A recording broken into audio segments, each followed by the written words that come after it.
오늘은 지혜로운 신앙생활 네 번째 시간으로 시험의 원인을 파악하라 라는 제목으로 함께 말씀 생각하도록 하겠습니다. 예전에 이런 우화를 다 알고 또 읽어봤을 거라고 생각이 들어집니다. 금을 버린 형제라고 하는 우화가 있는데 이 두 형제는 서로 우애가 아주 깊었습니다.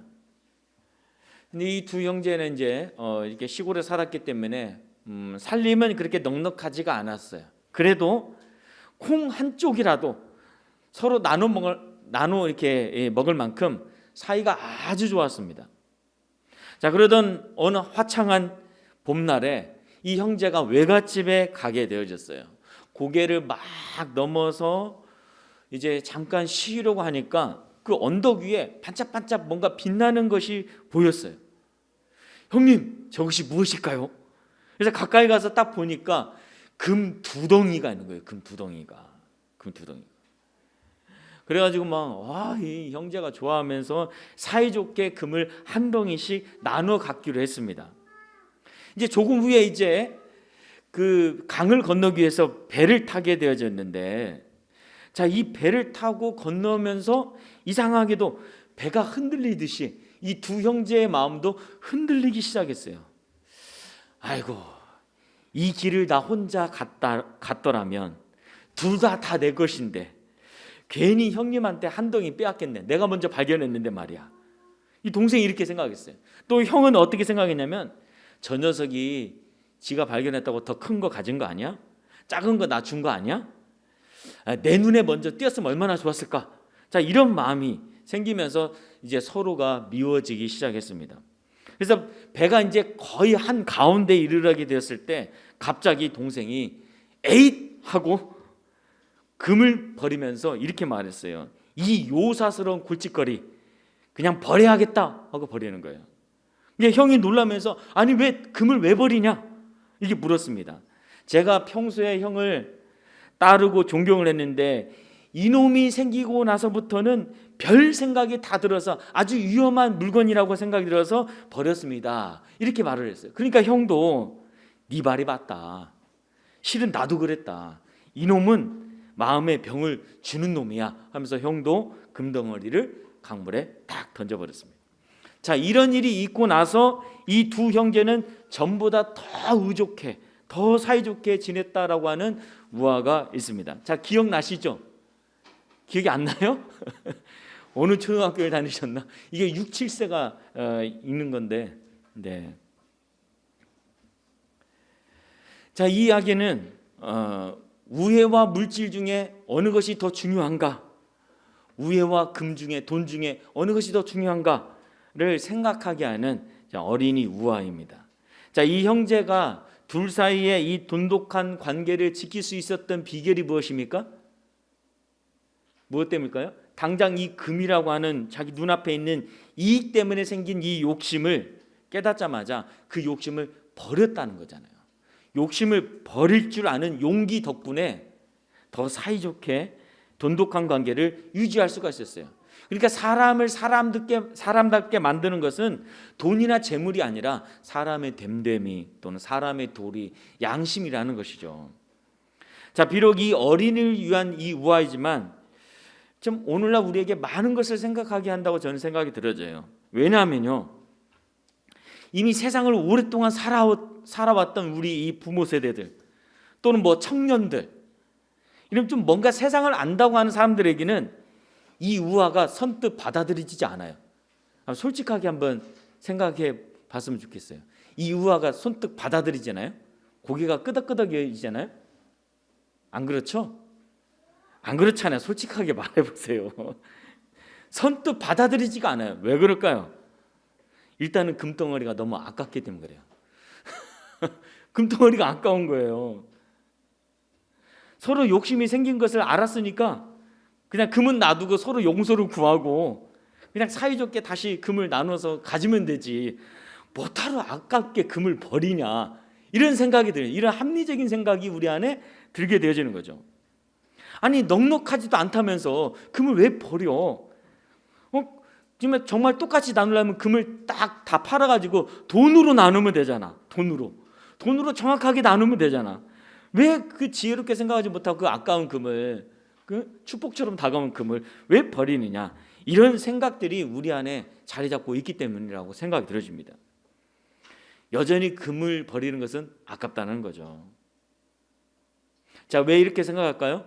우리 마음 한켠에 금을 원하는 마음이 있기 때문인 거죠. 재물을 원하는 마음이 있기 때문에 그렇습니다. 여러분, 사람 마음 안에는 소유에 대한 강한 욕구가 있습니다. 우애가 깊은 두 형제가 갑자기 불편해진 이유가 뭘까요? 자기 자신들도 모르게 자기 안에 소유에 대한 욕구가 있었기 때문이라는 거죠. 넉넉하지 않은 삶 속에서 늘 부족한 돈과 물질에 대한 그런 동경이 있었고, 그런 어려움으로 인해서 뭔가 돈이 좀 더 있었으면 좋겠다, 좀 더 풍족했으면 좋겠다, 이런 마음이 있었다는 거죠. 이 물질에 대한 욕구가 있었다는 것이죠. 그러다 보니까 갑자기 큰 금덩어리가 생겼을 때 그 욕구는 더 커진 거죠. 더 커진 거예요. 여러분, 우리도 마찬가지예요. 내가 원하는 것이 생기면, 또 뭔가를 강하게 원하게 되면, 그런 마음이 우리 안에 있으면 우리는 항상 뭘 생각하느냐? 내가 원하는 것 중심으로 생각을 해요. 내가 원하는 것 중심으로 행동을 하는 거죠. 그래서 내가 원하는 것이 생기면 그것 중심으로 판단하고 그것 중심으로 행동한다는 것이죠. 예를 들면 이런 겁니다. 내가 정말 원하는 직장을 딱 얻게 되어졌어요. 근데 어느 날 갑자기 강목사님이 내가 기도해 보니까 이게 하나님의 뜻일까 한번 생각해 보는 게 좋겠다라고 얘기를 들었을 때 어떤 마음이 들까요? 불편한 거죠. 목사님이 갑자기 저런 얘기를 해. 내가 진짜 원하던 직장을 얻었는데, 내가 정말 원하던 사람을 배우자로 딱 정말 적격인 사람으로 딱 만나게 됐어요. 근데 그때 장로님이 하나님의 뜻에 맞는지 한번 기도해 보는 게 좋겠습니다 라고 얘기했을 때 어떻게 생각할까요? 아니, 왜 장로님 갑자기 왜 그래? 진짜 여러모로 보나 딱 나한테 적격이구만. 마음이 불편한 거죠. 내가 정말 원하던 자녀 교육을 할 수 있는 기회가 딱 생겼어요. 근데 갑자기 이게 하나님의 뜻입니까? 라고 딱 따진다고 한다면 매우 받아들이기 힘들고 마음이 불편하게 됩니다. 왜 이렇게 됩니까? 사람은 자기가 원하는 것 중심으로 생각하고 행동하고 그리고 선택하게끔 되어 있기 때문에 그렇습니다. 그게 우리 안에 있는 욕구예요. 근데 거기에다가 누군가 딴지를 걸으면 싫은 거죠. 심지어 하나님께서도 브레이크를 건다고 한다면 그것이 불편하고 거부감이 드는 거예요. 왜? 우리 인간 안에는 이런 욕구들이 자리 잡고 있기 때문에 그렇습니다. 그리고 그 욕구 중심으로 행동하기 때문에 그래요. 반대로 여러분, 내가 원하는 대로 안 되어지면 어떻게 될까요? 여전히 불편한 거죠. 그리고 원망과 불평이 쏟아져 나오는 거예요. 하나님께 대해서도 원망과 불평을 갖게 되어집니다. 내가 원하는 남편인 줄 알고 아내인 줄 알고 딱 결혼했는데 살다 보니까 정반대야. 부부 생활이 너무 힘들고 어려워. 서로를 원망하게 되죠. 그렇죠? 그리고 하나님께도 불평을 갖게 되어진다는 것입니다. 하나님, 왜 나에게 이런 시련을 줍니까? 왜 나에게 이런 배우자를 붙여줬습니까? 이렇게 생각하게 되어진다는 거죠. 결국에는 내가 원하는 대로 되거나 안 되거나 우리의 마음은 항상 내가 원하는 것 중심으로 생각하고 행동하게 되어진다는 것입니다. 이것은 결국 무엇을 말하는 걸까요? 우리 안에 뭐가 있다는 것입니까? 내가 원한다는 거 뭘 말하는 겁니까? 욕심이 있다는 거죠. 욕구가 있다는 거죠. 욕심. 자, 그런데 여러분, 우리 인간이 내가 가지고 있는 이 욕심, 욕구, 내가 원하는 것, 이것이 가장 우리 인생에서 가장 큰 문제이고 원인이라는 것을 잘 깨닫지 못해요. 그래서 오히려 내가 나의 욕심과 소유욕을 내려놓고 내가 먼저 나의 태도를 조금만 바꿔도 내 삶이 훨씬 더 행복하고 그 우리의 삶에 있는 문제들이 잘 해결될 수 있다는 것을 잘 알지 못해요. 뭐 부부나 가족 간의 어려움 또는 그런 관계의 어려움, 내가 원하는 대로 되지 않는다고 거기에 불평하고 불만할 것이 아니라 성경의 가르침대로 내가 조금만 나의 태도를 바꾸기만 하면 오히려 관계가 회복되어지고 그리고 행복이 찾아올 수 있다는 것을 잘 알지를 못해요. 왜 그럴까요? 우리 마음에 있는 욕심을 내려놓지 않기 때문에 그렇습니다. 나 자신을 먼저 바꾸려고 하지 않기 때문이라는 것이죠. 그것이 우리 인간의 속성이에요. 자, 그래서 여러분, 우리 인간이 갖고 있는 이 욕구, 욕심, 그래서 죄에 빠진 이 인간들이 힘들고 어려운 일을 겪을 때마다 드러내는 특징이 있습니다. 그 특징이 뭘까요? 첫 번째로 뭐냐? 바로 남 탓을 해요. 책임 전가를 합니다. 여러분, 아담과 하와가 하나님께서 먹지 말라고 한 이 선악과를 따먹고 하나님으로부터 이 질문을 받을 때 왜 먹었냐라고 하는 이 질문을 받을 때 뭐라고 대답합니까? 아담은 하나님이 내게 주신 이 여자가 줘서 먹었습니다. 여자 핑계를 대죠. 여자 탓을 합니다. 하와한테 물으니까 하와는 뭐랍니까? 하나님이 창조한 이 뱀이 꾀해서 먹었습니다. 모두 다 핑계를 대고 남 탓을 하고 책임을 전가하는 것을 볼 수가 있습니다. 이것이 죄 가운데 있는 인간의 특성이에요. 죄에 빠진 인간은 자기의 잘못을 먼저 인정하지 않아요. 그냥 탓해요. 환경 탓하고 정부 탓하고 사회 탓을 하고 아내 탓을 하고 남편 탓을 하고 부모 탓을 하고 자녀 탓을 하고 교회 탓을 하고 목사님 탓을 하고 목사는 또 성도 탓을 하고 이게 남 탓을 먼저 해요. 물론 내가 다른 누군가로부터 어떤 다른 누군가의 잘못으로부터 이 상처를 받을 수가 있습니다. 그러나 여러분, 우리가 탓하는 이 본성 자체가 뭐냐? 죄의 본성이란 거죠. 죄의 본성. 그러면 여러분, 우리는 어떻게 하냐?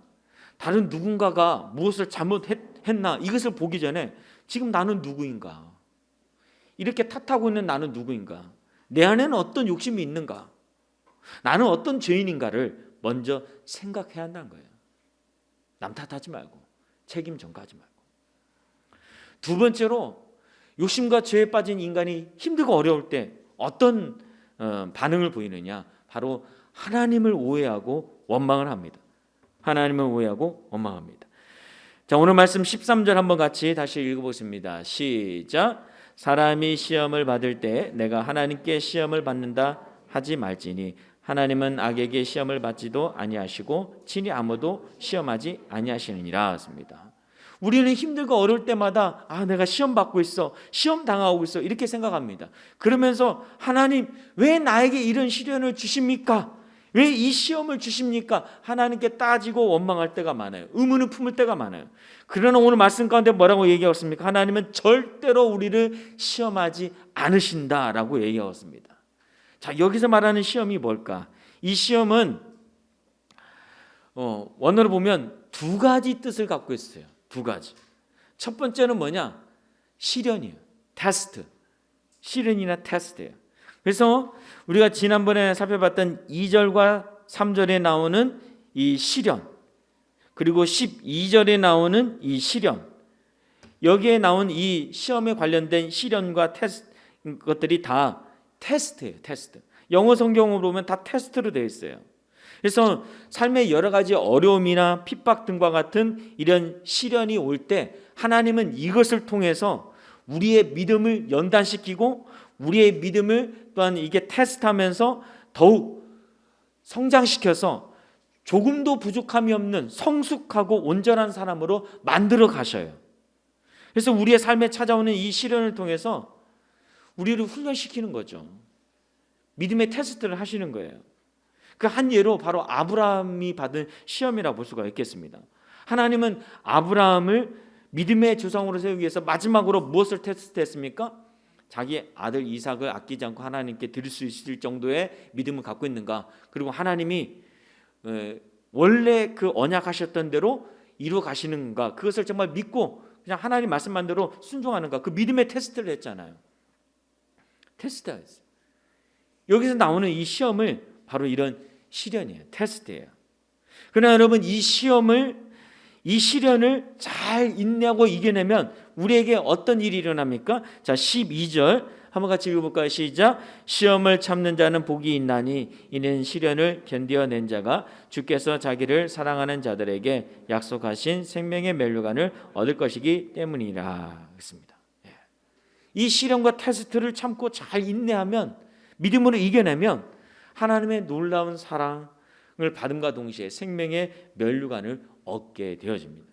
얻게 되어져요. 그러니까 우리가 삶에 그냥 갑자기 어떤 이 세상을 살아가다 보면 어려움을 당할 때가 있어요. 하나님과 상관없이. 또 핍박을 받을 때도 있습니다. 근데 이것을 통해서 하나님은 어떻게 하신다고요? 우리의 믿음을 테스트하고 우리 믿음을 연단시키고 훈련시키는 도구로 활용하신다는 거예요. 활용하신다. 때로는 이 아브라함처럼 직접적으로 믿음의 테스트를 하는 경우도 있습니다. 이게 첫 번째 의미예요. 두 번째는 뭐냐? 바로 유혹이라는 단어로 쓸 때가 있습니다. temptation, 유혹. 그 유혹이 뭐냐? 오늘 우리가 읽었던 13절, 14절에 나오는 시험을 바로 유혹이에요. 유혹으로 나온 거예요. 그래서 영어 성경에는 tempt라고 이렇게 쓰여져 있습니다. 그래서 이 유혹은 우리를 죄에 넘어지도록 하는 이 사단의 유혹과 같은 거예요. 그렇기 때문에 야고보 사도는 뭐라고 얘기합니까? 우리가 좀 전에 읽었지만 사람이 시험을 받을 때 내가 하나님께 시험을 받는다 하지 말지니 하나님은 악에게 시험을 받지도 아니하시고 친히 아무도 시험하지 아니하시니라 했습니다. 여기서 나오는 이 시험들은 다 유혹이에요. 유혹.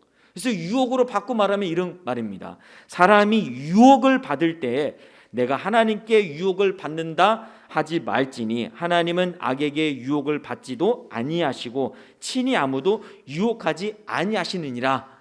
이렇게 번역해야 맞아요. 그러니까 확 와닿죠. 하나님은 우리가 죄 앞에 넘어지도록 우리를 유혹하지 않아요. 또 죄나 사단에게 유혹받지도 않으십니다.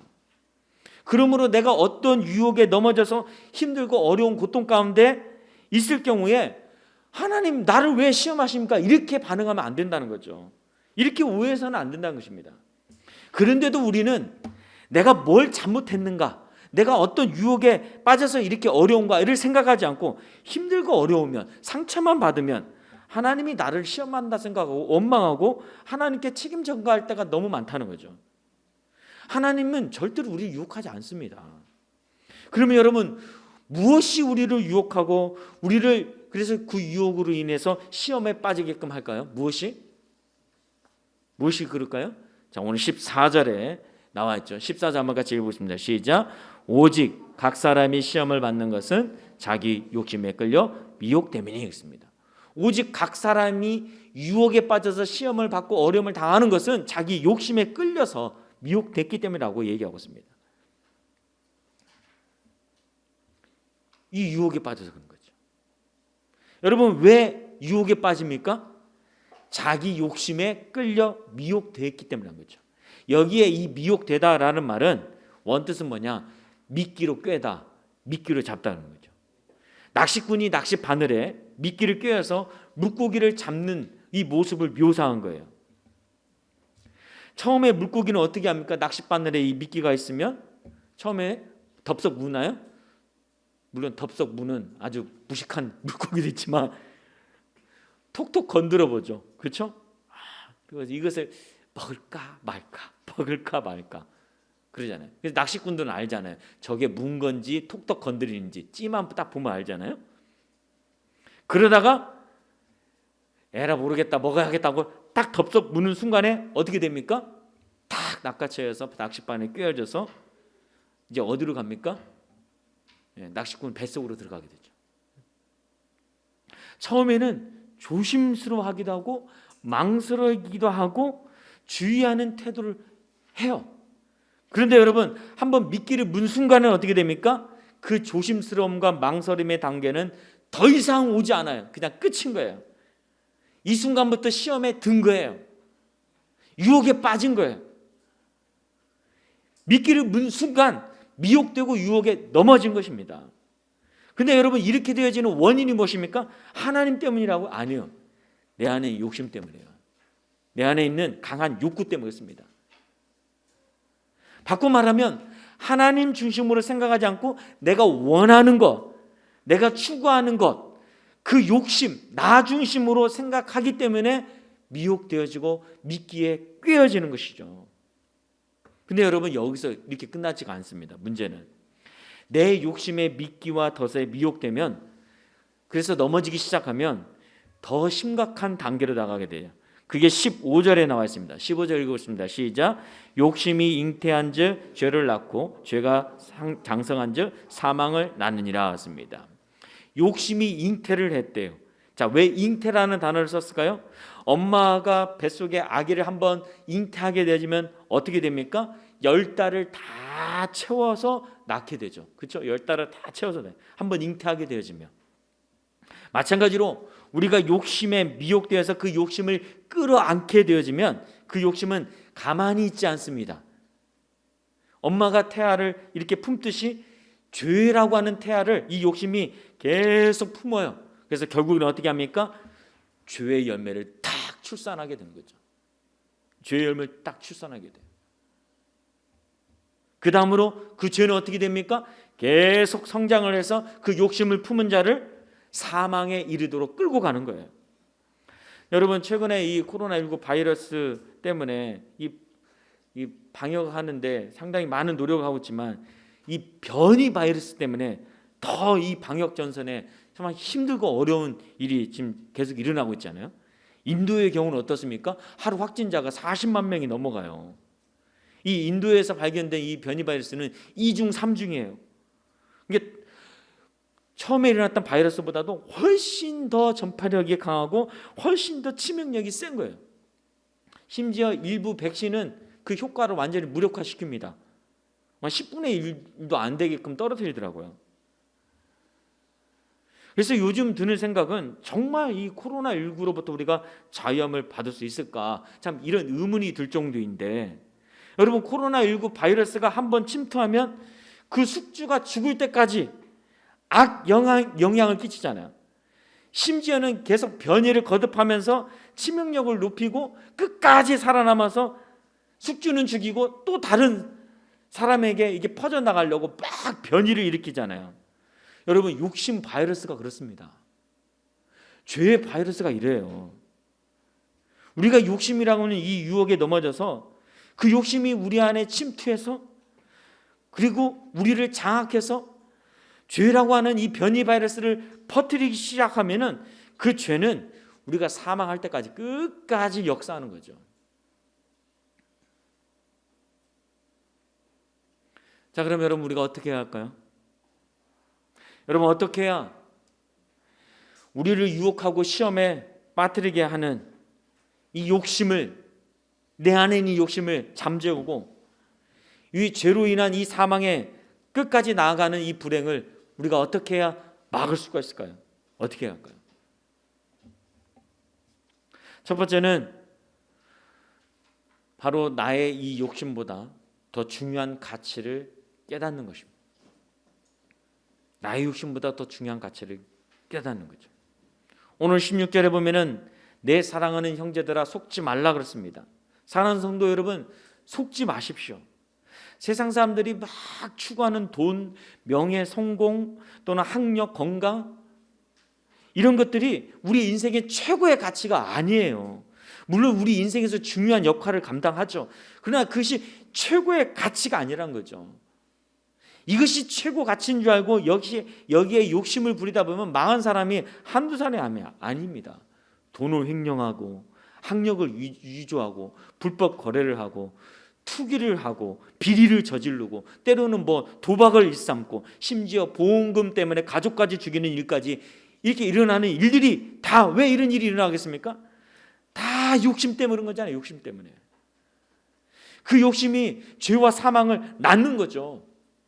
이것이 세상에서 추구하는 가치라고 해서 나도 거기에 욕심을 막 부리기 시작하면 나도 그런 경우를 당하게 된다는 거죠. 그럼 여러분, 어떻게 하면 이런 세속적인 욕심을 좀 우리가 잠재우고 버릴 수가 있을까요? 내가 원하는 이 욕심 또는 세상이 추구하는 이 욕심들보다도 더 가치 있는 것을 발견하면 되는 거죠. 내가 이것이 가치 있다고 생각했는데 이것보다 이것이 더 가치 있구나 라는 것을 깨달으면 된다는 거죠. 쉽게 말하면 가치관의 변화를 일으키면 되는 거예요. 김도우 목사님이 쓴 책에 이런 내용이 있습니다. 이 김도우 목사님이 그 막내 아들이 말을 배우기 시작할 때 일어난 일이라고 해요. 가장 먼저 이 막내 아들이 배운 단어는 뭐냐? 엄마. 두 번째는 아빠. 세 번째는 뭘까요? 한번 알아맞혀 보세요. 세 번째는 100원. 돈 맞추셨네. 100원이에요. 이 형들을 따라서 슈퍼마켓에 다니다 보니까 이 돈의 가치를 안 거예요. 뭐 한 2살 정도밖에 안 됐는데. 그래가지고 100원을 주면 사탕도 주고 100원을 주면 장난감도 주는구나. 그래서 이 100원의 가치를 알게 되어가지고 욕심이 생겨가지고 이 욕심을 채우려고 100원이라는 단어를 세 번째로 배운 거예요. 100원이라는 단어를. 나도 100원을 얻어서 저런 거 사야 돼. 100원이라는 단어를 세 번째로 배우게 된 거예요. 그래서 맨날 엄마 100원, 아빠 100원 이렇게 하는 거예요. 어느 날 이 신방을 가게 되어졌는데 딱 막내 아들이 길을 막고 아빠 100원 이러는 거예요. 아빠 100원. 그래서 아빠가 참 귀여워가지고 돈을 주려고 딱 주머니에서 딱 꺼냈는데 500원짜리가 나온 거예요. 그리고 100원짜리가 없는 거예요. 그래서 이 김동호 목사님이 너 오늘 수지 맞았다 하면서 500원짜리를 딱 줬어요. 근데 그걸 준 순간 문제가 일어났어요. 이 막내 아들이 보기에 100원짜리인 것 같기도 하고 아닌 것 같기도 하고, 근데 아빠가 웃으면서 주니까 장난치는 줄 알고 100원을 딱 내동댕이 치면서 100원 100원 100원만 하는 거예요. 그러니까 큰형이 옆에 와가지고 야 이건 500원짜리야 100원짜리가 5개야 5개. 그렇게 해도 이 막내 아들은 알아듣지 못하고 계속 울면서 때렸으면서 100원 달라고 100원 달라고 이렇게 했다는 겁니다. 그래서 그 책에서 이 김동욱 목사님이 이렇게 말했습니다. 500원의 가치를 아는 사람은 100원에 대한 욕심을 버리는 것은 일도 아니다라고 얘기했습니다. 마찬가지로 여러분, 우리가 욕심, 이 세속적인 욕심을 버리기 위해서는 이 세상의 것들보다도 훨씬 더 가치 있는 것을 발견하고 깨닫는 것이 중요합니다. 그래서 가치관의 변화가 일어나야 돼요. 이 세상의 돈과 명예와 학력과 성공, 건강 다 중요한 것들이죠. 그러나 이것보다 더 가치 있는 것이 있다는 거죠. 그것을 깨달아야 돼요. 그래서 그 더 중요한 가치를 바라보고 살아야 한다는 겁니다. 그것이 뭘까요? 오늘 17절에 나와 있습니다. 17절 한번 같이 읽어보겠습니다. 시작. 온갖 좋은 은사와 온전한 선물이 다 위로부터 빛들의 아버지께로부터 내려오나니 그는 변함도 없으시고 회전하는 그림자도 없으시니라 하십니다. 세상의 것들보다 가장 중요한 가치가 무엇입니까? 빛들의 아버지, 바로 우리 하나님 아버지라는 거예요. 그 하나님 아버지로부터 온갖 좋은 은사와 온전한 선물이 내려온다는 거죠. 게다가 하나님은 어떻습니까? 변함이 없으세요. 변함이. 세상의 것들은 다 변하지만 하나님은 변함이 없으십니다. 태양의 움직임에 따라 이 태양이 움직이면서 우리의 그림자가 회전하잖아요. 그런 것처럼 회전하는 그림자조차 없으신, 변함이 없으신 분이에요. 변함이 없이 우리를 사랑하시고, 변함이 없이 우리를 축복하시고, 변함이 없이 우리를 보살피시고, 변함이 없이 우리를 구원하시고자 하는 그 하나님 아버지예요. 이 하나님 아버지의 가치를 알아야 한다는 거죠. 그리고 그 하나님 아버지로부터 온갖 좋은 은사와 온전한 선물이 내려온다는 것을 알아야 돼요. 깨달아야 돼요. 이 가치관의 변화가 있을 때 우리는 세상의 욕심을 내려놓을 수 있어요. 그래서 그 욕심으로 인해서 유혹받고 넘어지지 않을 수가 있는 것입니다. 두 번째로 어떻게 해야 하느냐? 바로 하나님의 은혜를 지속적으로 체험하는 것입니다. 하나님의 가치를 알았으니까, 하나님 아버지의 가치를 알았으니까, 하나님으로부터 온갖 좋은 은사와 온전한 선물이 온다는 것을 알았으니까 그 하나님의 은혜를 계속 지속적으로 체험을 해야 한다는 것이죠. 자, 식품을 이 살균하는 방법 중에 우리는 보통 고온 살균을 많이 알고 있는데 저온 살균이라는 것이 있습니다.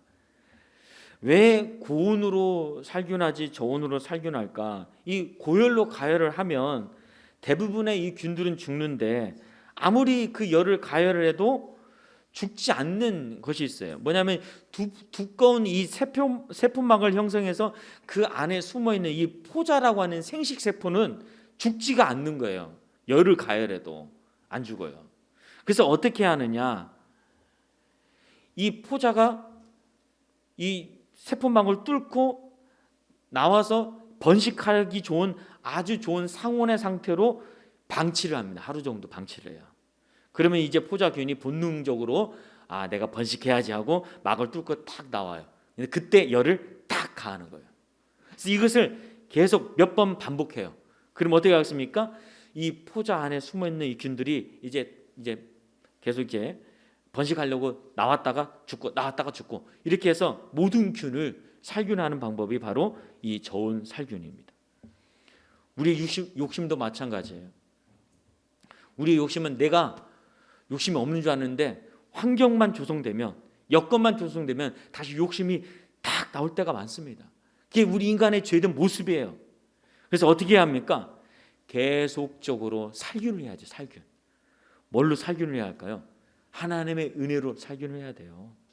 하나님의 은혜로. 우리가 왜 계속적으로 이렇게 함께 모여서 예배해야 합니까? 또 기도해야 합니까? 또 개인적으로 계속 말씀을 봐야 합니까? 하나님의 이 좋은 살균의 은혜를 받기 위해서라는 거죠. 그래야 우리 안에 이 욕심, 죄된 것들이 제어가 되는 거예요. 한번 은혜 받았다고 되는 것이 아닙니다.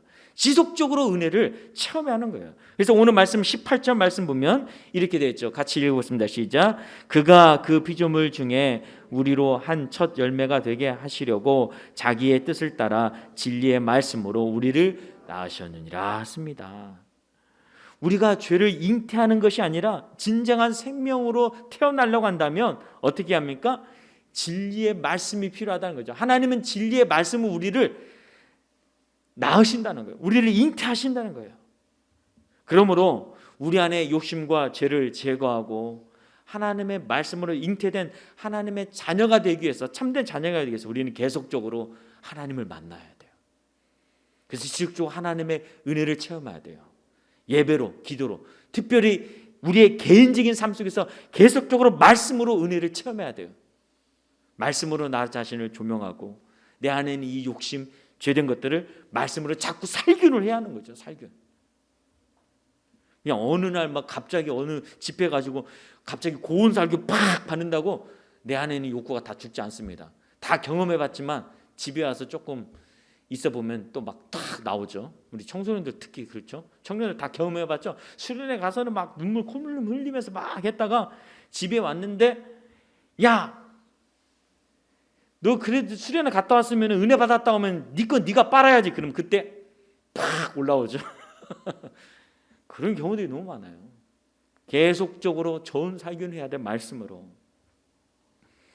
그럴 때 우리 안에 이 유혹과 욕심을 제어하고 내가 내 안에 있는 이 욕심과 이 유혹으로 넘어지지 않고 온전한 하나님의 백성으로 세워질 수가 있는 거예요. 그 하나님의 지속적인 은혜를 받을 수가 있는 것입니다. 사랑하는 성도 여러분, 지금 여러분은 어떤 상태에 있습니까? 혹시 세상 사람들처럼 세속적인 가치에 욕심을 품고 그 욕심의 유혹 앞에 지금 내가 노출되어 있지는 않습니까? 또는 이 욕심이 잉태해서 특정한 죄를 낳고 그 죄가 나를 지금 현재 계속 괴롭히는 그런 상황 가운데 빠져 있지는 않습니까? 그래서 힘든 가운데 있지는 않습니까? 그러면서 하나님 나에게 왜 이런 시험을 주십니까? 하나님 원망하고 있지는 않습니까? 여러분, 그게 아니에요. 내 안에 있는 욕심 때문에 일어난 일이에요. 그러나 여러분, 이런 가운데 있다 할지라도 실망하지 마십시오. 낙심하지 마십시오. 왜? 아직 사망은 아닙니다. 유혹에 넘어갔다고, 내가 욕심을 크게 부렸다고, 그래서 죄에 빠졌다고 곧바로 죽지는 않아요. 왜? 하나님께서 오늘 이 야고보서 말씀을 통해서 우리가 사망까지 가는데 이런 여러 단계가 있다는 것을 알려주시는 걸까요? 사망까지 가는 데는 많은 시간이 필요하다는 거예요. 왜 많은 시간을 여기에 하나님께서 필요하다는 것을 말씀하셨을까요? 하나님은 여전히 우리를 기다리고 참고 인내하면서 회복하기를, 회개하기를 소망하고 있기 때문에 그렇습니다. 여전히 우리에게 기회를 주고 있는 거예요. 내가 지금 유혹 앞에 있든지 욕심을 부리고 있든지 그 욕심을 인하여 죄에 넘어졌든지 하나님은 여전히 우리에게 기회를 주고 있는 거예요. 그리고 우리에게 은혜를 주기를 원하시는 것입니다. 우리를 회복시키기를 원하십니다. 그래서 이 세상의 가치가 아니라, 세상의 욕심이 아니라 하늘의 가치를 붙들고 살아감으로 인해서 온갖 좋은 은사와 온전한 선물을 축복으로 받기를 원하고 계시는 것입니다. 내 안에 있는 이 욕심, 죄악, 혹시 노출되어서 그로 인해서 인생이 힘들고 어려운데 남 탓을 하거나 하나님 원망하고 있지는 않은지 우리의 모습을 한번 되돌아보면서 정말 내가 욕심 부리고 붙들고 있는 이것보다 더 가치 있는 하나님을 바라볼 수 있기를 바랍니다. 그것이 진정한 가치가 아니라는 것을 깨닫고 정말 날마다 하나님 바라보면서 더욱 은혜를 받기 위해 예배를 갈망하고 기도를 하나님 앞에 드리며 특별히 매일 말씀으로 묵상해서 내 안에 있는 이 죄악의 포자, 욕심의 포자를 살균하고 하나님의 온갖 은사와 온전한 선물을 받아들일 수 있는 축복의 자녀가 되시기를 주님으로 축복합니다. 아멘. 그런 축복의 자녀가 되기를 진심으로 간절히 주의 이름으로 축복합니다.